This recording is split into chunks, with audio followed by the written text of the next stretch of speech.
நம்ம இன்னைக்கு இந்து அறநிலையத்துறையை பத்தி நம்ம பேச போறோம். சுதந்திரத்துக்கு பிறகு இந்து அறநிலையத்துறைன்னு ஒரு துறையை உருவாக்கி நம்ம திராவிட ஆட்சியாளர்கள் அந்த துறையை நிர்வகிச்சுட்டு வர்றாங்க. கோயில்களை, இந்து கோயில்களை மட்டும் அதுல இருக்கும். இல்ல சர்ச்சையோ மசூதியோ அதுல இருக்காது. இந்து அறநிலையத்துறை. ஆனா இந்து அறநிலையத்துறைன்றத ஒரு காலகட்டத்தில் அது ஃப்ரீயா போய் எல்லாருமே சாமி கும்பிட்டு வந்துற மாதிரி தான் இருந்துச்சு. இன்னைக்கு இந்து அறநிலையத்துறை, அதாவது இந்து அறநிலையத்துறை கொள்ளைத்துறையாக இருந்துகிட்டு இருக்கு. இப்ப நம்ம ஒவ்வொரு இந்து அறநிலையத்துறை கட்டுப்பாட்டில் உள்ள கோயில்களுக்கு நம்ம சென்று வருவதென்றால் குறைந்தபட்சம் 200 இருந்து 500 ரூபாய் இல்லாத யாரும் கோயிலுக்குள் நுழைய முடியாது. ஒரு சாதாரணமா வசதி வாய்ப்பு இல்லாம ஒரு சன்னியாசி ஒரு ரொம்ப ஏழ்மையா இருக்கு நம்ம சாமி கும்பிட நினைச்சோம்னா இந்த அறநிலையத்துறை கோயில்ல உள்ள போய் சாமி கும்பிடுறதுக்கு வாய்ப்பே இல்லை. சமூக நீதி சமத்துவம் பேசிக்கிட்டு இருக்கிற இந்த திராவிட மாடல் அரசு கோயில்ல கூட சமூக நீதி இல்ல. கோயில்ல வசதி படைத்தவர்கள் ஒரு வழி, வசதி இல்லாதவருக்கு வழி.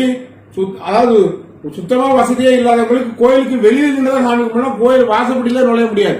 இப்ப இதுல எங்க இருக்கு சமத்துவம், சமூக நீதி, சமத்துவம், சமூக நீதி பேசக்கூடிய இவர்கள் இதுலயே கோயிலே பிரிச்சு வைக்கிறீங்க பாருங்க. இப்ப பாத்தீங்கன்னா இப்ப மதுரையில சமீபத்தில் மதுரைக்கு போயிருந்தேன், சாமி மலைக்கு போயிருந்தேன். சில கோயில்களுக்கு சுற்றுப்பயணம் போயிட்டு வரேன். அங்க போகும்போது பாத்தீங்கன்னா செல்போன் வாங்கி வைக்கிறதுக்கு 15 ரூபாய், செருப்பு வைக்கிறதுக்கு 10 ரூபாய், உள்ள போய் அபிஷேகம் பண்றதுக்கு டோக்கன் 10 ரூபாய், ஸ்பெஷல் கியூல போனா 100 ரூபாய், மற்ற கியூல போனா 500 ரூபாய், இன்னும் விஐபி போனா 1000 ரூபாய். இப்படி கோயிலுக்கு தகுந்த மாதிரி பிரிச்சு வச்சிருக்காங்க. இப்ப இந்த பணம் எல்லாம் என்ன பண்றீங்க? அறநிலையத்துறை அதிகாரி அவர்களே, அறநிலையத்துறை அமைச்சர் சேகர்பாபு அவர்களே, சமூக நீதி முதலமைச்சர் சொல்லிக்கிட்டு இருக்கிற முதலமைச்சர் அவர்களே, ஒரு நாளும் இந்து அறநிலையத்துறையில பல கோடிகள் வசூலாயிட்டு இருக்கு. ஆனா இந்து அறநிலையத்துறையினுக்கு ஒரே ஒரு கோயில் புதுசா கட்டியது உண்டா? எங்கேயாவது ஒரு கோயில் நாங்கள் இந்து அறநிலையத்துறை சார்பில் ஒரு கோயில் கட்டணும் அப்படின்னு சொல்ல முடியுமா? இப்போ ஒண்ணு சொல்லிட்டு இருக்கீங்க, நாங்க பல கோயில்களை கும்பாபிஷேகம் பண்ணிட்டு இருக்கோன்றீங்க. நல்லா உங்க மனசாட்சியத்தோடு சொல்லுங்க, அந்த கும்பாபிஷேகம் அறநிலையத்துறை பணத்துல செய்யறீங்களா? எனக்கு தெரிஞ்ச வரையிலும் ஒரு பகுதியில் உள்ள கோயில்களை அந்த பகுதி மக்கள் வசூல் பண்ணி தான் அந்த கோயிலை சீர்திருத்தம் பண்ணி கும்பாபிஷேகம் பண்றாங்க. ஆனா பேருக்கு அறநிலையத்துறை பேரை மட்டும் போட்டுக்குது. ஆனால் ஒட்டுமொத்த அந்த நிகழ்ச்சி நிரலும் அத்தனையும் அந்த கோயிலை சுற்றி உள்ள மக்களும் அந்த ஏரியாவில் உள்ள மக்கள் வசூல் பண்ணி தான் அந்த கும்பாபிஷேகம் செய்யறாங்க.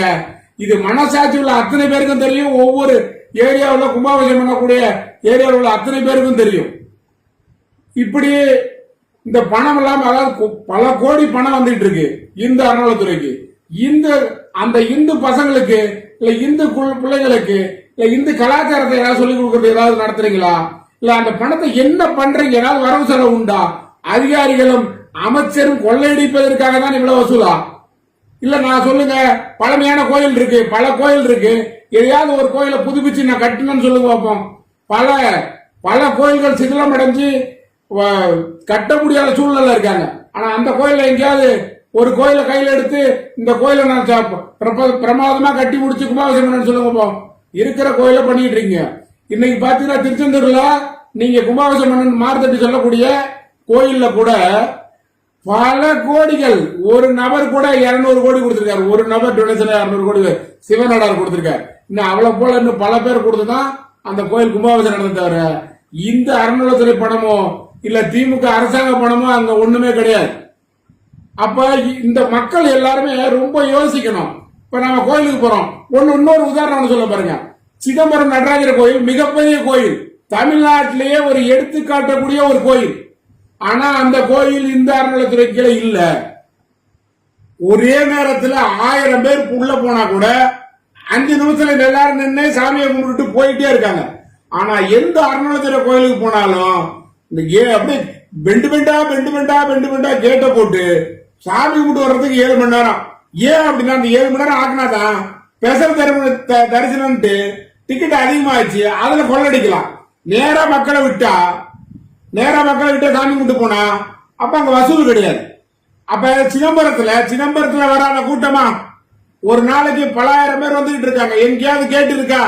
1 ரூபாய் இல்லாத சாதாரண ஏழைகள், ஒரு சன்னியாசி பாக்கெட்ல காசே இல்ல, நேரடியாக நடராஜரை தரிசிக்க முடியும். ஆனால் தமிழகத்தில் அறநிலைத்துறை கண்ட்ரோல்ல இருக்கிற எந்த கோயிலையாவது இது முடியுமா? இந்துக்களே, இன்னும் நம்ம விழிப்புணர்வோடு இல்லை என்றால் இவர்கள் சமூக நீதி சமத்துவம் என்று பேசி கோயிலே சமூக நீதி சமத்துவம் இல்லை. இப்ப இதே நீங்க பாருங்க, எந்த மசூதியே போன டோக்கன் போட்டு வசூல் பண்றாங்களா? எந்த சர்ச்சிலாவது வசூல் பண்றாங்களா? அவங்களா என்ன கொடுக்கறாங்களோ அவ்வளவுதான். ஆனா கோயில்ல மட்டும் டோக்கன் இருந்துகிட்டு வசதி படுத்தவர்கள் கோயில்ல போகும், அறநிலைத்துறை கோயில்ல வசதி படுத்ததான் போகும், மற்றவங்க போக முடியாத சூழ்நிலை இன்னைக்கு தமிழகத்தில் இருந்துகிட்டு இருக்கு. உடனடியாக இதுக்கு நம்ம அனைவரும் குரல் கொடுத்து இதை ஒரு மாற்றி அமைக்க வேண்டும். அப்படி இல்லை என்றால் வருங்காலத்தில் இது இன்னும் மோசமான நிலையை சந்திக்கும் என்பதை தெரிவித்துக் கொள்கிறேன். நன்றி, வணக்கம்.